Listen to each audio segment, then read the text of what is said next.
কিসের স্বাধীন দেশ? আমার বাবাকে প্রকাশ্যে হত্যা করে মিছিল করতেছে। মুজিববাদের রাজনীতি বাংলাদেশে চলতে দেওয়া হবে না, বলছেন নাহিদ। মাইলস্টোন ট্র্যাজেডি, হতাহতদের জন্য সারা দেশের মসজিদে বিশেষ দোয়া। এবং সর্বশেষ জানাবো, শূন্য থেকে সম্পদের পাহাড় গড়েছেন টাকার কুমির হেনরি। এতক্ষণ শুনছিলেন সংবাদ শিরোনাম, এবারে বিস্তারিত। তবে তার আগে অনুরোধ থাকবে আমাদের চ্যানেলটি সাবস্ক্রাইব করে বেল আইকনটি ক্লিক করুন। কিসের স্বাধীন দেশ? আমার বাবাকে প্রকাশ্যে হত্যা করে মিছিল করতেছে। রাজধানীর মিটফোর্ড হাসপাতালের সামনের সড়কে ভাঙাড়ি পণ্যের ব্যবসায়ী লালচাঁদ ওরফে সোহাগ হত্যায় এজাহারভুক্ত সব আসামিকে গ্রেফতার করে সর্বোচ্চ শাস্তির দাবি জানিয়েছে সোহাগের স্বজনরা। সোহাগের 10 বছর বয়সী ছেলে সোহান বলে, আমি শান্তির বাংলাদেশ চাই। আমার বাবার যদি সঠিক বিচারটা হয় তাহলে আমি গর্ব করে বলতে পারবো যে আমার বাবার হত্যার সঠিক বিচারটা হয়েছে। কিসের স্বাধীন দেশ ঘোষণা করে সোহান বলে, 5ই আগস্টের পর যে সবাই বলতেছে বাংলাদেশ স্বাধীন দেশ হয়েছে শেখ হাসিনা যাওয়ার পর, কিন্তু আরও বিশৃঙ্খলা হয়েছে। আমার বাবাকে প্রকাশ্যে হত্যা করার পর মিছিল করেছে। ব্যবসায়ীদের ভয় নাই, চাঁদাবাজদের ঠাঁই নাই। ওরা এত ক্ষমতা কিভাবে পায়? আমার বাবাকে প্রকাশ্যে হত্যা করার পরেও যদি এভাবে মিছিল করে, সবাই এভাবে খুনাখুনি করলে বাংলাদেশে আর কেউ বাঁচবে না, সবাই মরে যাবে। তাই বলতেছি, একটি সঠিক বিচার হলে খুনিরা ভয় পাবে। মানববন্ধনে সোহাগের স্ত্রী লাকি আক্তার বলেন, এজাহারভুক্ত 2 নম্বর আসামি সারোয়ার হোসেন টিটুকে এখনও গ্রেফতার করা হয়নি।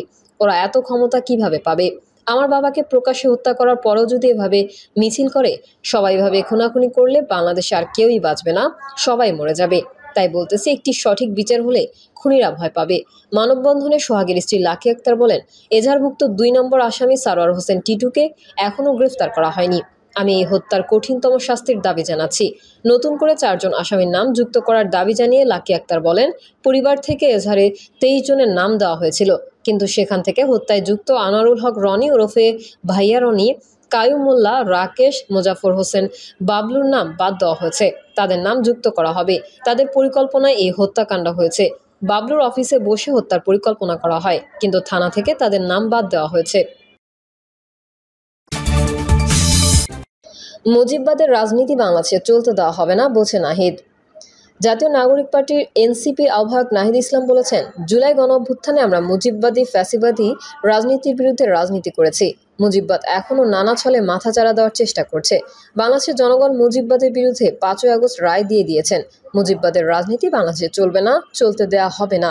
বাংলাদেশকে আর নতুন করে বিভাজিত হতে দেব না। বাংলাদেশে যে ঐক্য তৈরি হয়েছে, সংস্কারের মাধ্যমে এই ঐক্য রক্ষা করতে হবে। নাহিদ ইসলাম বলেন, মুজিববাদকে শুধু আইনগতভাবে মোকাবেলা করলে হবে না। মুজিববাদের বিরুদ্ধে রাজনৈতিক, সামাজিক এবং সাংস্কৃতিক প্রতিরোধ গড়ে তুলতে হবে আপনাদের সবাইকে। মুজিববাদ মানে কেবল মুক্তিযুদ্ধ এবং শেখ মুজিব না। মুজিববাদ মানেই ফ্যাসিবাদ। মুজিববাদ মানেই গত 50 বছরের বিভাজনের রাজনীতি। মুজিববাদ মানেই গুম, খুন, ধর্ষণ এবং মানবাধিকার হরণের রাজনীতি। মুজিববাদের রাজনীতি হচ্ছে ইসলাম বিদ্বেষী সাম্প্রদায়িক রাজনীতি। মুজিববাদের রাজনীতি হচ্ছে সংখ্যালঘু সম্প্রদায়ের জমি দখলের রাজনীতি। মুজিববাদ মানে স্বাধীনতার সার্বভৌমত্ব বিসর্জন দিয়ে দেশটাকে ভারতের হাতে বর্গা দেওয়ার রাজনীতি। আমরা এই মুজিববাদের বিরুদ্ধে দাঁড়াচ্ছি। এই মুজিববাদকে আমরা বাংলাদেশ থেকে উৎখাত করেছি। মুজিববাদকে আমরা আর বাংলাদেশে মাথা তুলে দাঁড়াতে দেব না। আমরা বাংলাদেশকে আর নতুন করে বিভাজনের রাজনীতি হতে দেব না। আমরা মনে করি বাংলাদেশে যে জাতীয় ঐক্য তৈরি হয়েছে, সংস্কারের মাধ্যমে তা ধরে রাখতে হবে। এনসিপির আহ্বায়ক নাহিদ ইসলাম বলেন, কোটা সংস্কার আন্দোলন থেকে ছাত্র তরুণেরা এক দফার মাধ্যমে গণঅভ্যুত্থানের মাধ্যমে ফ্যাসিবাদ বিরোধী আন্দোলনের রূপ দিয়েছিল। আপনারা গণভবন ঘেরাও করেছেন, আপনারা শেখ হাসিনাকে উৎখাত করেছেন। আমরা মনে করি ফ্যাসিবাদ বিরোধী লড়াইয়ে প্রকৃত বিজয়ী এই দেশের সাধারণ মানুষ, সাধারণ জনগণ। আমরা লড়াই শেষ হয়ে যায়নি। নতুন বাংলাদেশ, নতুন বন্দোবস্ত প্রতিষ্ঠা না হওয়া পর্যন্ত, সেই লক্ষ্য অর্জন না হওয়া পর্যন্ত আমাদের লড়াই চলবে। আমরা বিপ্লব ও গণঅভ্যুত্থানের মাধ্যমে ফ্যাসিবাদকে উৎখাত করেছিলাম। ঠিক এভাবেই সংস্কারের মাধ্যমে আমরা গণতান্ত্রিকভাবে, নিয়মতান্ত্রিকভাবে সংস্কারের মাধ্যমে নতুন বাংলাদেশ প্রতিষ্ঠা করতে চাই। মাইলস্টোন ট্র্যাজেডি, হতাহতদের জন্য সারা দেশের মসজিদে বিশেষ দোয়া। রাজধানীর উত্তরায় মাইলস্টোন স্কুল অ্যান্ড কলেজে বিমান বিধ্বস্তের ঘটনায় নিহতদের রুহের মাগফিরাত এবং আহতদের সুস্থতা কামনায় দেশের সব মসজিদে বিশেষ দোয়া ও মোনাজাত অনুষ্ঠিত হয়েছে। এছাড়া অন্যান্য ধর্মীয় উপাসনালয় সুবিধাজনক সময়ে বিশেষ প্রার্থনার অনুষ্ঠিত হওয়ার কথা রয়েছে। জুমার নামাজের পরে জাতীয় মসজিদ বায়তুল মোকাররম সহ অন্যান্য মসজিদে নিহতদের আত্মার মাগফিরাত ও আহত ব্যক্তিদের সুস্থতা কামনায় দোয়া করা হয়। শোকাহত পরিবারের জন্য দোয়া করা হয়। এর আগে বৃহস্পতিবার প্রধান উপদেষ্টা অধ্যাপক ডক্টর মোহাম্মদ ইউনূসের সভাপতিত্বে উপদেষ্টা পরিষদের বৈঠকে সারা দেশের মসজিদ ও ধর্মীয় উপাসনালয়ে বিশেষ মোনাজাত ও বিশেষ প্রার্থনার আয়োজনের সিদ্ধান্ত হয়। উপদেষ্টা পরিষদের সিদ্ধান্তের পরিপ্রেক্ষিতে প্রয়োজনীয় ব্যবস্থা নিতে চিঠি ইস্যু করে ধর্ম মন্ত্রণালয়।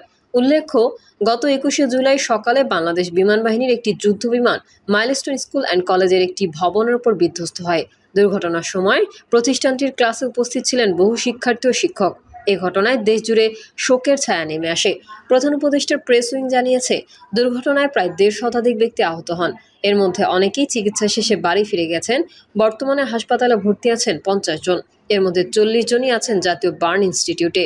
বাকিদের মধ্যে ৮ জন সিএমএইচে এবং ১ জন করে শহীদ মনসুর আলী মেডিকেল কলেজ হাসপাতাল ও জাতীয় মানসিক স্বাস্থ্য ইনস্টিটিউটে চিকিৎসাধীন। শূন্য থেকে সম্পদের পাহাড় গড়েছেন টাকার কুমির হেনরি। টাকা, গাড়ি, বাড়ি আর সম্পদের পাহাড় গড়েছেন আওয়ামী লীগ নেত্রী জান্নাত আরা হেনরি। মাত্র ১৪ বছরে এই সম্পদ অর্জন করেছেন তিনি। সহকারী শিক্ষক থেকে সংসদ সদস্য, বলা যায় শূন্য থেকে হাজার কোটি টাকার মালিক। মধ্যবিত্তের একটি সাধারণ ঘর আজ রাজপ্রাসাদের মতো গল্প বলে। জান্নাত আরা হেনরি দ্বাদশ জাতীয় সংসদে আওয়ামী লীগের মনোনীত প্রার্থী হিসেবে এমপি নির্বাচিত হন।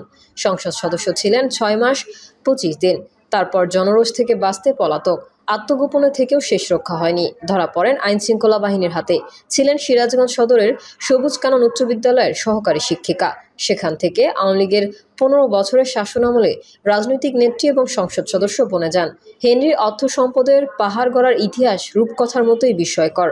বর্তমানে হেনরির ব্যবহারযোগ্য গাড়ি ১৬টি, ঢাকা, সিরাজগঞ্জ সহ বিভিন্ন স্থানে ফ্ল্যাট, জমিসহ বিঘায় বিঘায় সম্পদ। ৩৫টি ব্যাংক অ্যাকাউন্টে মোট ২,২৬,৫৬,৬৭৭ টাকার লেনদেন হয়েছে। এছাড়াও ১৩,৭৮,৪৬,০০০ মার্কিন ডলার মানি লন্ডনের এক তথ্য পেয়েছে দুদক। দুদক কর্মকর্তারা জানান, মাত্র ১৪ বছরে হেনরির উপার্জিত সম্পদের এই বিবরণ হচ্ছে খণ্ডিত চিত্র। এই চিত্র থেকে বোঝা যায় আওয়ামী লীগের শাসনামলে লুটপাটের রাজত্ব কিভাবে কায়েম হয়েছিল। দুদকের তদন্তাধীন রাজনীতিক থেকে শুরু করে অনুগত আমলাদের মামলা পর্যালোচনায় এমন চিত্র পাওয়া যায়। ২০০৮ সালের নবম সংসদ নির্বাচনে সিরাজগঞ্জ ২ সদর আসন থেকে আওয়ামী লীগের মনোনয়ন পান জান্নাত আরা হেনরি। তখন ছিলেন তিনি সিরাজগঞ্জ সদরের সবুজ কানন উচ্চ বিদ্যালয়ের সহকারী শিক্ষক। রবীন্দ্রসঙ্গীতের চর্চাও করতেন তিনি। স্কুলেও শিক্ষার্থীদের গানের তালিম দিতেন। সে সময় আওয়ামী লীগের মনোনয়ন পান হেনরি। মনোনয়নপত্র জমা দেওয়ার সময় নির্বাচন কমিশনে রিটার্ন তথ্য ও সম্পদ বিবরণী জমা দেন। ওই সময় তার মাসিক আয় দেখান ১০,০০০ টাকা। নগদ অর্থ ছিল মাত্র ৪.৫ লাখ টাকা। এরপর এক যুগেরও বেশি সময় ধরে হেনরির আওয়ামী লীগের ইতিহাস কেবলই বদলে যাওয়ার। ১৪ বছর পর দুর্নীতি দমন কমিশনের তদন্তে বেরিয়ে আসে কল্পকাহিনীর মতো দুর্নীতির মাধ্যমে অবৈধ সম্পদ অর্জনের তথ্য। তার সম্পদ ও আর্থিক হিসাবের বিবরণ যেন রাজকোষকেও হার মানানোর প্রতিযোগিতা। প্রিয় দর্শক, এই ছিল এখনকার সর্বশেষ সংবাদ। আপডেট সহ সংবাদ পেতে চ্যানেলটি সাবস্ক্রাইব করে বেল আইকনটি ক্লিক করুন। কমেন্টে আপনার মতামত জানিয়ে আমাদের সাথেই থাকুন। ধন্যবাদ সবাইকে। আল্লাহ হাফেজ।